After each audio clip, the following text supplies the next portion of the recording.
Hi all, very good morning.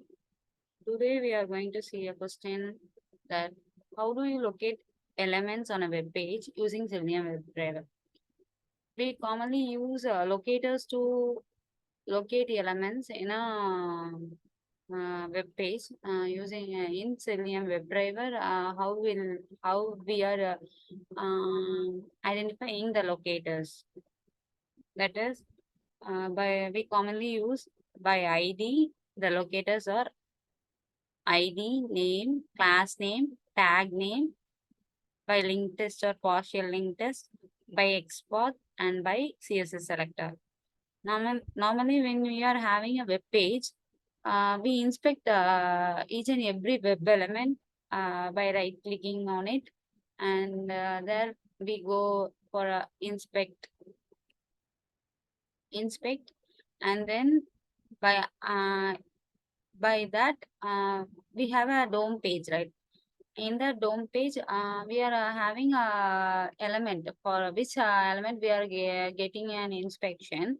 Uh, Here, it will be displayed like a HTML page dome, and there you will get attributes like ID, class name, and tag name, etc. The tag name usually starts with tags like the beginning tag and the closing tag like this, and then within that there are several attributes, and but everything will be started with the tag name. Every element should have a tag name. And now, when you are locating an element using ID, the specification of ID is it is used to locate any element easily, because for every element we have a unique ID. That's the specialty of the ID locator. Identity locator, ID locator, or attribute is commonly used because ID is very unique for each and every web element. Now, when you are writing this element to web element by ID, here we are using driver dot find element by dot ID, because here we are using ID as an attribute, and by mentioning that and which what attribute it is present in the DOM will paste here. Then, and when we are locating elements like another web element using name, you can also use name, because name is also the next familiar locator, because um, normally we used to find whether ID is present in for that web element or not. Next we'll look for name, and then we'll go by this order, because because these are common, and then if these are not in a proper, or we couldn't find a proper what to say, if we couldn't find a locator or a web element using these, then we go for export or a CSS selector. Normally we start by ID. If the ID is not present, or then we'll go for name, then we'll go for class name. Likewise, we'll switch over it. Because these are all easy for identification and easy to use. You identify the web element with the single instance, because we have multiple class names, we have multiple names and tag names, but ID is unique. That is why the first priority goes for ID. If the ID is not relevant, or it is not present for that web element, then we switch to name, whether the web element holds any name attribute. While looking for it, we'll search for it, and we by using the name locator, we is used to copy that attribute, and if it matches, the locator gets identified. I mean, the web element gets identified. If it is not present, if the name is not clear, then we'll switch to class name. Here we use a says class name by the class name, and what is the attribute for the class name is paste over it, and by this way we are using class name. Normally we are accessing a web element by using a locator, and the commonly used locators and locators are ID name, class name, tag name. And other than that, we are using XPath also. In XPath, there are two kinds. There is relative XPath and absolute XPath.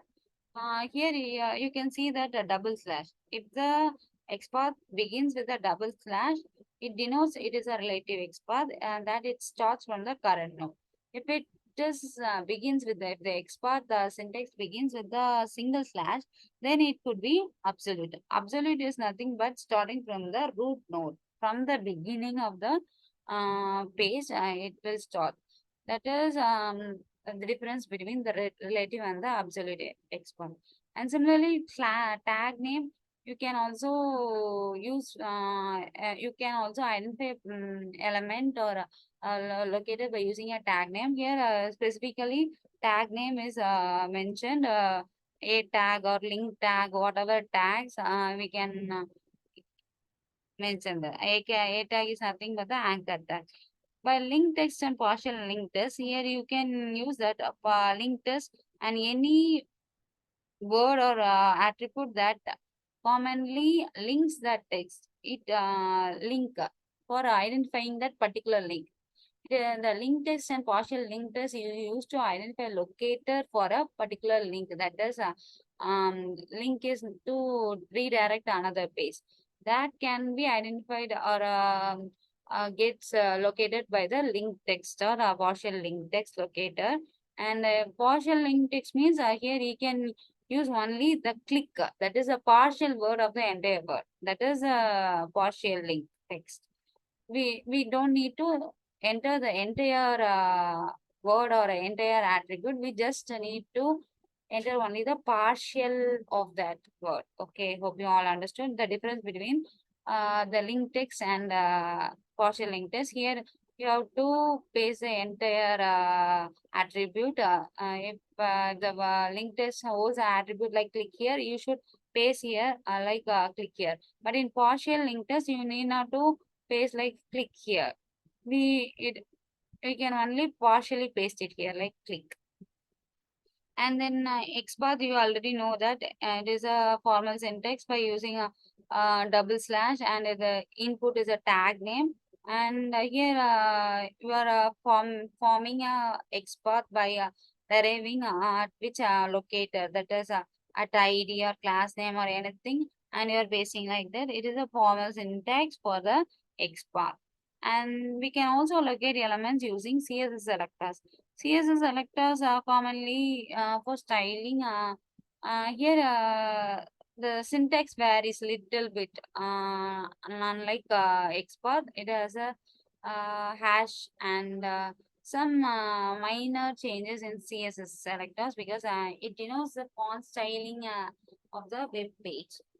Hope you all understood that how we are using a locator or how we are using identifying locate elements in the web page using Selenium WebDriver. Commonly, these are the locator names that we use: ID name, class name, tag name, link test, and partial link test, export, and CSS. Out of this, we are using each every any one of the attribute to identify a particular element on the web page. Hope you all understood. Thank you.